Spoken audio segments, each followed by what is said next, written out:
This is not a story about a building. It's a chronicle of a philosophy, a testament to a visionary idea that revolutionized modern football. High-stakes transfers and global superstars dominate the narrative of the sport today. Yet within the walls of a humble 18th century Catalan farmhouse, a different kind of legend was forged. This is the story of La Masia, the cradle of legends and the very soul of FC Barcelona. Established in 1979 as a dormitory for young players recruited from outside Barcelona, La Masia de Camplanas evolved into a global symbol of youth development. It was not just a training center, but a home where the very identity of the football club was not simply taught, but lived. Within its walls, children arrived as hopeful footballers and left as men imprinted with what became known as the stamp of La Masia. The academy was more than a school of sport. It was a cultural institution where future champions were raised in the values of humility, discipline, and teamwork. To understand La Masia is to understand Barcelona itself, and its story is inseparable from the man who reshaped the club's identity forever, Johan Cruyff. Cruyff's impact on Barcelona was not limited to his brilliance as a player. When he returned as coach, he brought with him a philosophy that would define the club for generations. His concept of total football emphasized versatility, positional awareness, and intelligence. This meant it was not enough for a player to be technically gifted. They had to understand space, movement, and the collective rhythm of the game. For Cruyff, football was not about strength or physical dominance, but about thought, awareness, and creativity. He implemented this philosophy across the entire club, ensuring that even the youngest players were molded in the same image as the first team. This was a revolution. Rather than tailoring youth development to fit the trends of the wider football world, Cruyff built a system that would ensure that Barcelona had its own distinct identity. At La Masia, this philosophy translated into a radical shift in how young players were trained. Instead of prioritizing physicality, the focus was on technical skill and intelligence with the ball. The academy's training principles famously summed up as the 3 Ps: possession, position, and pressing became the DNA of Barcelona's style. Small-sided games, particularly the famous rondo exercises, taught players to think quickly, pass accurately, and stay composed under pressure. These drills replicated the intensity of real matches and fostered a style of play that demanded intelligence and calmness above all. Off the pitch, players were equally nurtured, with academic education and personal development ensuring that La Masia graduates carried themselves with humility and respect.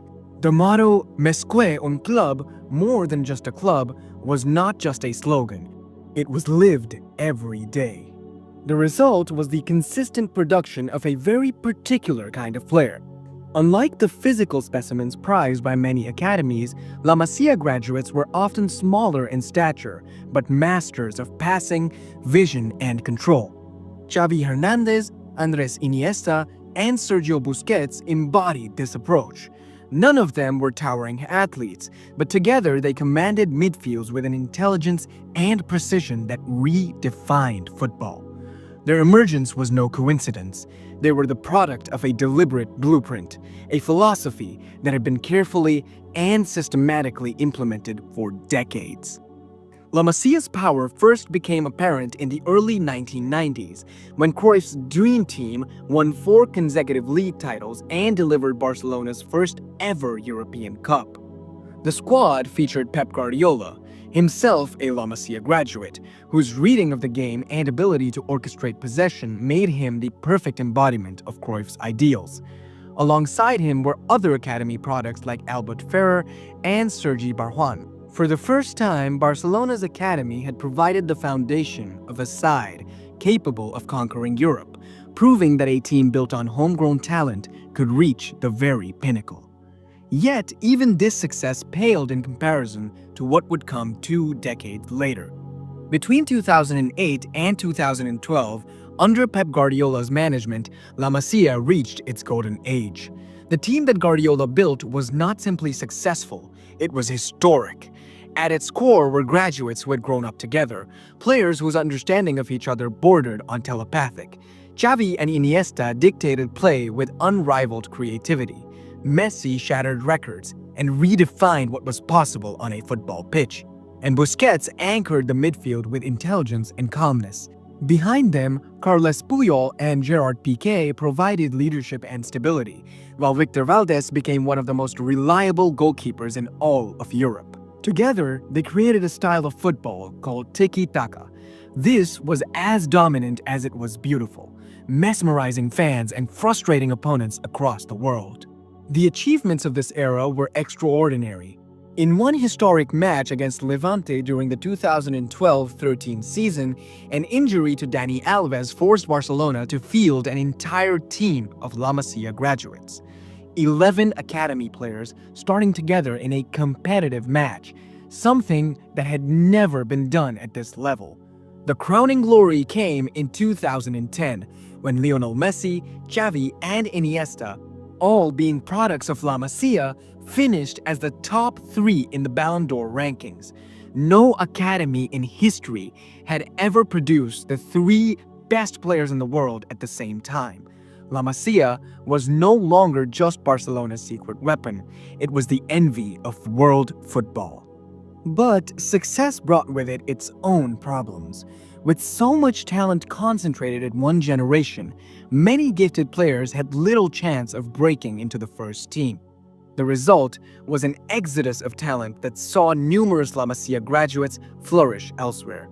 Cesc Fabregas, unable to find a clear path to the first team, left for Arsenal in 2003, where he quickly became captain and one of the Premier League's best midfielders. Gerard Piqué joined Manchester United in 2004, gaining experience before returning to Barcelona to establish himself as one of the best defenders of his generation. Others like Pepe Reina, Mikel Arteta, and Hector Bellerin all found success away from Catalonia, proving that the education at La Masia was valuable no matter where a player's career took them. Perhaps the most poignant departure was Thiago Alcantara, long seen as the heir to Xavi. With opportunities limited, he moved to Bayern Munich, where he became a Champions League winner and one of the best midfielders in all of Europe. This steady stream of departures highlighted an internal contradiction with the system. On the one hand, La Masia was designed to develop players for the first team.